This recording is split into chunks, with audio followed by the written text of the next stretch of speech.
Well, folks, I just got back from Dune opening night, first showing, the very first one in the theater. I got a lot to unpack here. I have no special effects, no intro video. I'm literally just recording this, sending it over YouTube, and do with it as you will. So, how do I start? First of all, this movie is very long. It's 2.5 hours, and it is you will feel the 2.5 hours. For sure. It is long and it drags in some points. Now, let me get through the stuff that I loved about this movie, because I do think this is a great movie, but it's only going to be great for some people and other people are going to absolutely hate it. Now, there's going to be spoilers. I mean, if the book's been out since the 60s, so really, do I have to give you a spoiler alert? There's really not any type of there's no twists or anything that I'm really going to ruin here for you. If anything, I'm going to fill in some information for you and make it a little bit easier for you to understand, especially if you've seen the movie. So the movie drags on for quite a bit. Here's some of the good things, though. The visuals in this movie are fantastic. I mean, they are gorgeous, just beautiful. Like the cityscapes, the landscape, the thopters, I believe they're called. The You think I would know. I've read the book multiple times, but their version of helicopters, which look like insects, they're really cool. The harvesters, literally everything in here just looks so good. The acting in this movie is fantastic. The flow of the movie, we're gonna have to talk about that. But again, the acting is great. Visuals are great. The parts of the story they told well. But, and I had three friends come with me. None of them have ever read Dune. They've never seen any of the Dune movies. They know nothing of the universe except that I really like it. I'm a big fan of Dune. One of them, who I would say is my more intellectual friend and a little bit older than me, he loved it. He thought it was incredible. He's like, oh man, that was great. My younger friends, they said they liked it, but they weren't as excited about it. So let's just go through it. Let's go through some of the negative stuff real quick. If you've ever seen The 300, you know how someone can take a movie that's, say, 40 minutes long and stretch it over almost 2 hours by putting everything in slow motion. Well, Denis Villeneuve, or however you say his last name, that is something he does a lot. There are a ton of slow motion scenes in this movie, and they're beautiful, they're stunning, but it starts to get a bit much. The action when it happens in Dune is great. The sword fighting is really cool. They don't really show many ranged weapons, which I think is kind of interesting because in the book there's actually quite a lot of ranged weaponry, and they use atomic bombs and explosives and stuff like that, which you do get to see a little bit of that in the film. The fight scenes when they do happen are great, but they don't happen much. Jason Momoa, when you get to see him, he's cool. He plays the part really well, but again, you don't get to see him much. The story is centered around Paul, which it should be. I mean, it's his story, and his coming to terms with who he is and how he's more or less a messianic figure to these people. Now, I'm suffering from the typical I read the book and the book is better syndrome, which, you know, if you've ever seen Lord of the Rings and you had read the book before, you probably had the same feeling. Oh man, they missed so much in Lord of the Rings. The book's got so much more. Well, that is also the case with Dune. Dune is missing a lot of components in this film, and I dare say that the Sci-Fi Channel miniseries that they did back in the early 2000s covered, or maybe it was 2010, I don't even know. But back then, that covered way more than this is covering. This is covering a lot of events, but it's not explaining. Now, in writing, we have something called show, don't tell, right? And that's a good thing. You don't want to tell everybody what's happening at every step of the way, because that leaves nothing open to imagination. But what Denis V did here was he showed and didn't tell anything. It was all show and no tell.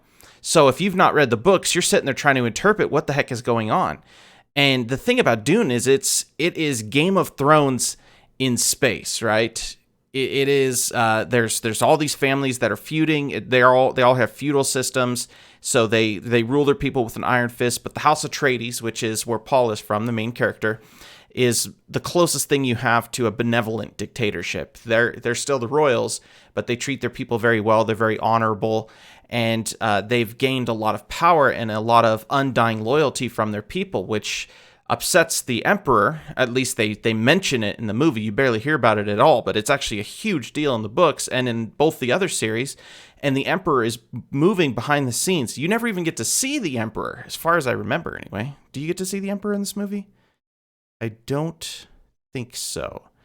Could be wrong on that, but I don't. He's totally unmemorable if he was even in there. But the emperor pulling all the strings behind the scenes is a huge part, especially of the first half of the book. He is trying to make it so that the Sardaukar, his special forces soldiers, which are just the most feared and the most powerful soldiers in the entire universe, that they are dressing up as Harkonnen and going in and conquering House Atreides. And so House Atreides assumes it's the Harkonnen, and the Emperor's hands are totally clean, and no one suspects it's him because he's scared that this house is going to come up. And if the word gets out to the other houses that the Emperor is moving against one of the houses, they're going to turn on him and attack him. So this is supposed to be top secret. But when you see the movie, his Sardaukar soldiers are completely different uniforms. They look different. They have different faces, different tattoos. They're clearly Sardaukar, and you know they're not Harkonnens. But in the book, they're supposed to look identical to the Harkonnens. They're undercover, but they don't even hide it in the movie. I don't know why he chose to do that. Another thing, which you've probably, if you've been following Dune, you've probably read this already in the news. But Dr. Liet Kynes, which is the Emperor's ecologist and basically his spokesperson on Arrakis at the time. Dr. Kynes in the book is a man. He's a man, and I believe he has blonde hair. He basically does not look like the Fremen. Because he's not from them, but he has become a part of them. He's integrated with them. But in the movie, it's a black woman. I just think it's silly that they made that choice. I don't care if you have black and white characters or whatever. That doesn't matter to me. I don't care about any of that. That's fine. But it just doesn't make sense why they replaced his character with that woman. Because, I mean, maybe I'm spoiling it here, but he is the father of Chani, who is the person that Paul eventually falls in love with in the second movie, I'm assuming.